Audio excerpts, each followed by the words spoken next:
Hi, so I wanted to go over how I would kind of create your book and step by step. The cool thing is in Mudbox is when you can add detail to the pages and kind of create the texture on the cover, but in Maya we want to create the base shape. So I have your drawings and I can put them in my front and side view. I can go to View, Image Plane, Import Image, and I'll grab your front. And then here I can go in the side view, View, Image Plane, Import Image, and get the side. Now this is why it was really important that your drawings line up. If we look in our perspective view here, you can see that they're not quite lined up. So I can move this plane down, but you'll just, you'll just want to make sure that they're actually in line.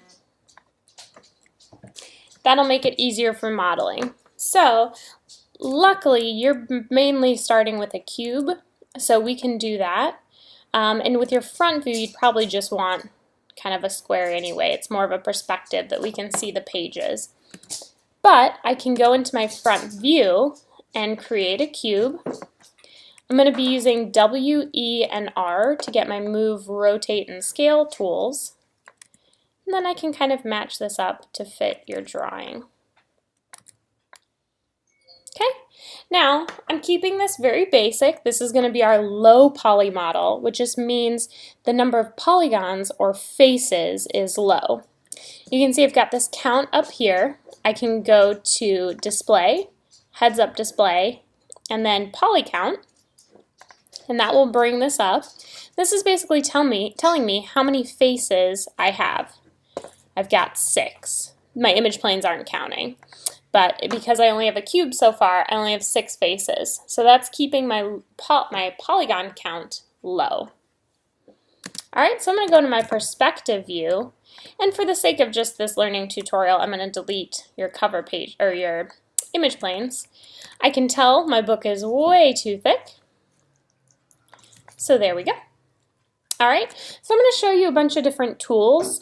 There's always more than one way to do something, but I think this will work well for you in creating the pages and making your cover.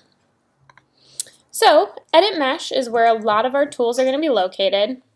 I think beveling, bridge, extruding, and merging are kind of your main tools in here. We also have your mesh tools. Multicut and insert edge loop are going to be the most common here. You want to make sure that whenever you're inserting an edge, it's a full loop around your object. So, for example, if we know we want the spine to go this far, I can just click and drag to place, and then when I let go, it'll be set. And you always want to click on a perpendicular edge. So I can click here and say I want my cover to be this big, and maybe we should look at a top view to try and make it as even as possible. And then I'll bring this cover just like that. Okay, so I've inserted edge loops. We know that our edge flow is working because it's all the way around. And now we can start editing. So I can go into face mode. I'm going to hit Q or grab my select tool to get out of it. But I can now grab my 3 faces that make up the pages, and I can scale those in. Sorry, I hit the wrong button. Scale. I can start to bring those in. So you can see I'm starting to get a look.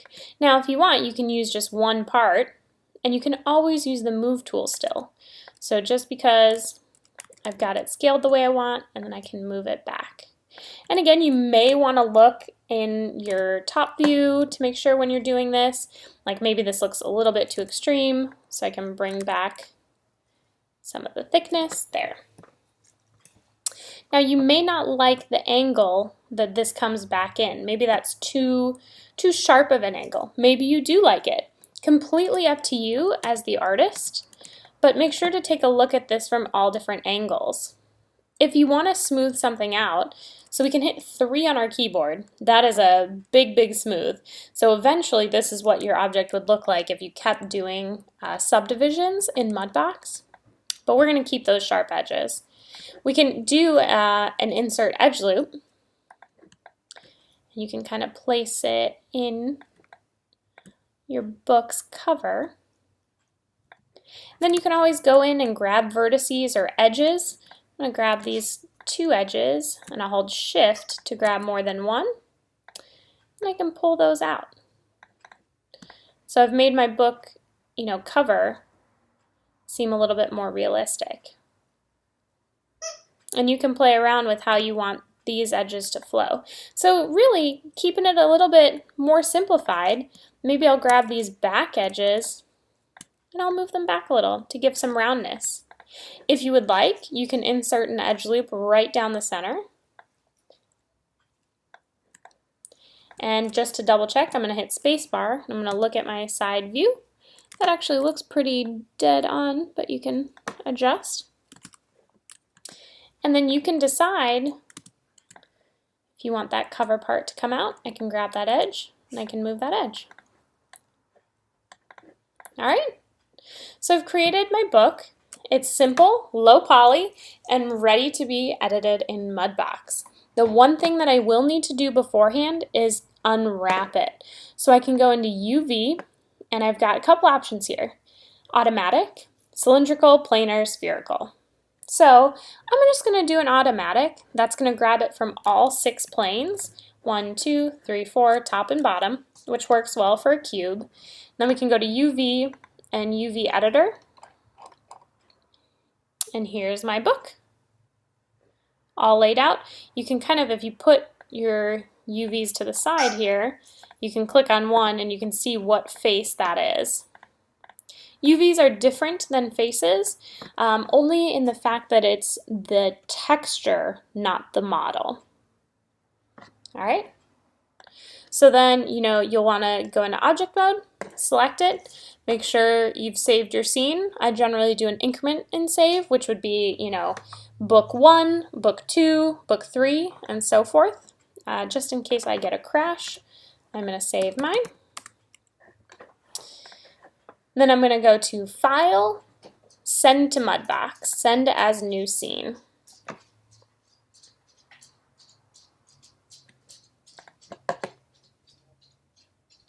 All right, so now I'm looking in here and my book is very, very tiny. So obviously I did not set up my Maya and Mudbox scale to match, which is very important. So I'm going to go back into Maya. Sorry, my computer froze for a second. So we were talking about scale and size between Mudbox and Maya. So you can always go into Windows, Settings, Preferences, and Preferences. In here, you can look at settings and see that we're set up for centimeters, so you can change it to meters, inches. Just make sure that you're similar between Mudbox and Maya. All right. So you can also add a couple edge loops if you want to keep it still low poly, but make sure when we subdivide that you don't lose any of your details. So I can go to Mesh Tools, Insert Edge Loop, and I can click and drag. And basically I'm just trying to keep the edges of my page where they are. Okay?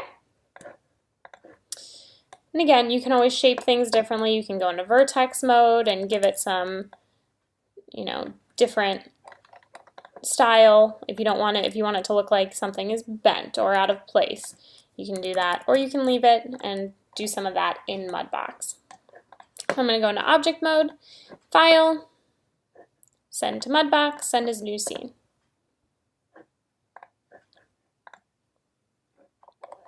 All right, here's our book. If you want to use the scale or move tools in Mudbox, they're down here.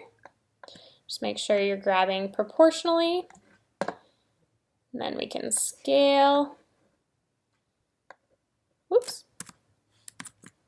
Scale and begin the process of sculpting in Mudbox. Okay, so this is set as your low poly model, and then we'll move forward from there. So let's make sure we've got this down, and then we can start progressing. Let me know if you have any questions.